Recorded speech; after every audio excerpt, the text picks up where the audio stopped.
না 2 ঘন্টা লাইনে দাঁড়া রয়েছে। ওটা কি কারণে লাইনে দাঁড়ানো, কি কারণে লাগে? লাইনে দাঁড়ানোর মূল কারণ আমি যেটা মনে করি যে ইসরায়েল এবং ইরানের মধ্যে যে যুদ্ধ হইতেছে, যার জন্য আমাদের দেশের তেল সরবরাহ মূলত বদ্ধের পথে।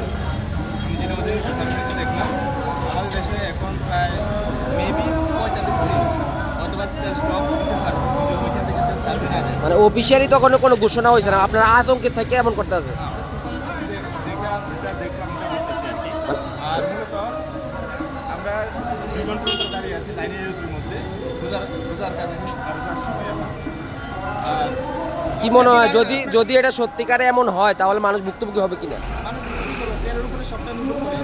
আমাদের নিত্যদিনের যে জিনিসপত্র যা আমরা সব কিছু ট্রান্সপোর্ট করি, দিন দিন জিনিসপত্রের দাম আরও উন্নত হবে।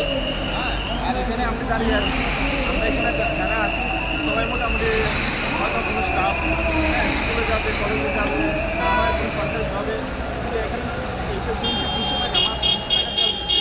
আমি এসেছি টাকা থেকে বা দ্বন্দ্ব থেকে 200 টাকা তেল আমরা আসতে থাকলে তো ওইটা মোটামুটি কাঁঠালিয়ার পেট্রোল পাম্পে আপনার তেল আছে কিনা? পেট্রোল পাম্পে এটা তো আমরা সঠিক করতে পারি না।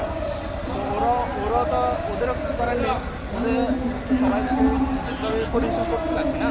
বিওসি কর্তৃপক্ষ কিরকম তেল দিচ্ছে আপনাদের? 200 টাকা তেল দিচ্ছি, 200 টাকা পার বাইকে 200 টাকা। পার বাইক 200 টাকা তেল দিচ্ছি।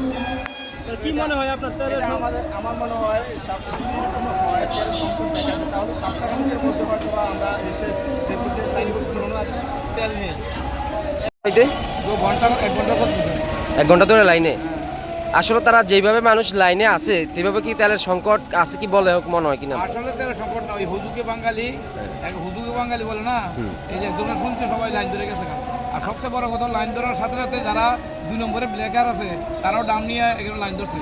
যেহেতু হুজুকে বাঙালি হুজুকে একটা উঠছে, সবাই তেল লাগে আইছে, এই মুহূর্তে ডাউনের তেল দেওয়ার কোনো প্রয়োজন পড়ে না।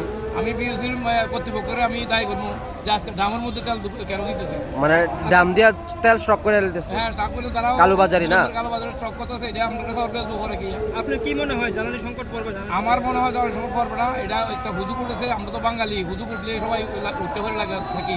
আমার মনে হয় আজকে হুজুকে সবাই লাইন ধরছে, কিন্তু আসলে এই লাইনে আসে আমি দেখলাম যে যারা গ্রামের তেল বসে তারাও হুজুকে আইছে যে তেল নিয়ে আবার 2 নম্বরে বেচবো, কিন্তু এখন লাগে তারা স্টক করতেছে। তো বিএসসি কর্তৃপক্ষ কেন দিতেছে গ্রামের মধ্যে? আজকে তেল দেওয়ার কথা না, যেহেতু লাইন বড় হয়ে গেছে। আগে তো যারা বাইক নিয়ে গাড়ি নিয়ে তাদেরকে দেওয়া দরকার, কিন্তু তাদেরকে না দিয়ে তারা দামে তেল দিচ্ছে। কোন জায়গায় এটা? এটা তো সোনামুড়া বিএসসি, পুরান বিএসসি।